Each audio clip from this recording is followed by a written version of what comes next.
આજનો આપણો ટોપિક છે મોતીશાહી મહેલ. પહેલો પ્રશ્ન, મોતીશાહી મહેલ ક્યાં શહેરમાં આવેલ છે? અમદાવાદ, ગાંધીનગર, ભાવનગર, કોઈ નહીં. Right answer is Ahmedabad. Ahmedabad શહેર. અમદાવાદની સ્થાપના ઈસવીસન 1411માં અહમદ શાહ દ્વારા કરવામાં આવી હતી. 1971માં અમદાવાદમાં ગુજરાતનું પાટનગર હતું. 1971 સુધી અમદાવાદ ગુજરાતનું પાટનગર હતું, મીન્સ 1960થી 1971 સુધી. અમદાવાદને ગુજરાતનું મોન્ચેસ્ટર તરીકે પણ ઓળખવામાં આવતું હતું. અમદાવાદ સાબરમતી નદીના કિનારે આવેલું છે. અમદાવાદનું જૂનું નામ કર્ણાવતી છે. અમદાવાદની ફરતીના 12 દરવાજા મોહમ્મદ બેગડાએ બંધાવ્યા હતા. મિત્રો, તમે જોવાનું શરૂ કરી ચૂક્યા છો એસકે ફર્સ્ટ એક્ઝામ. જો તમે મારી ચેનલ પર નવા હોય તો please subscribe my channel. It will help you out to prepare the examination. બીજો પ્રશ્ન, મોતીશાહી મહેલ કોના દ્વારા બંધાવવામાં આવ્યો હતો? અહેમદ શાહ, શાહજહાં, મોરંગી, Aurangzeb. Right answer is Shahjahan બાંધવાનો. નેક્સ્ટ ક્વેશ્ચન, મોતીશાહી મહેલ ક્યાં સમયગાળા દરમિયાન બાંધવામાં આવ્યો હતો?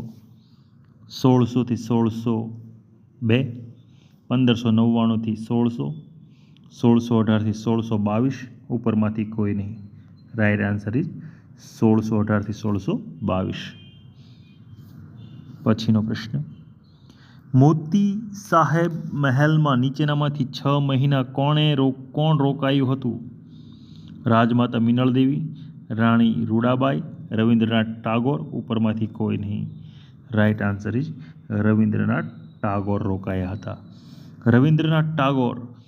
રવિન્દ્રનાથ ટાગોરને કવિગુરુ તરીકે પણ ઓળખવામાં આવે છે. તેમનો જન્મ પશ્ચિમ બંગાળ રાજ્યના કલકત્તા શહેરમાં થયેલો. ગીતાંજલિ 1913માં તેમને સાહિત્ય ક્ષેત્રે નોબેલ પુરસ્કાર મળ્યો હતો. ભારત દેશને તેમનું પ્રથમ રાષ્ટ્રગીત આપનાર તેઓ એક ઉત્કૃષ્ટ ચિત્રકાર પણ હતા. બરાબર. તો રવિન્દ્રનાથ ટાગોર વિશે આ રીતે તમે પ્રશ્નની તૈયારી અલગથી પણ કરી શકશો. આવી ઝીણી ઝીણી માહિતી અહીં આપણી ચેનલ ઉપર આપવામાં આવે છે, જેથી આ અલગ પ્રકારનો કોન્સેપ્ટ આપણે વિકસાવ્યો છે, જેથી કરીને ઘણા બધા પ્રશ્નો સોલ્વ થઈ શકે. પછીનો પ્રશ્ન, મોતીશાહી મહેલના જે રૂમમાં રવિન્દ્રનાથ ટાગોર રોકાયા હતા તે રૂમનું નામ શું પાડવામાં આવ્યું હતું?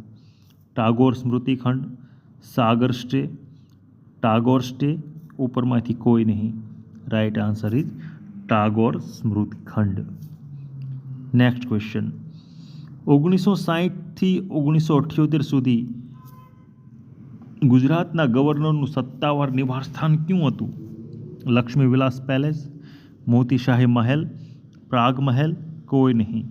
રાઈટ આન્સર ઇઝ મોતીશાહી મહેલ હતું. પછીનો પ્રશ્ન, મોતીશાહી મહેલ ક્યાં ભારતીય નેતાને સમર્પિત છે? સરદાર વલ્લભભાઈ પટેલ, મોહનદાસ ગાંધી, વિનોબા ભાવે, કોઈ નહીં. તો right answer is Sardar Vallabhbhai પટેલને સમર્પિત છે.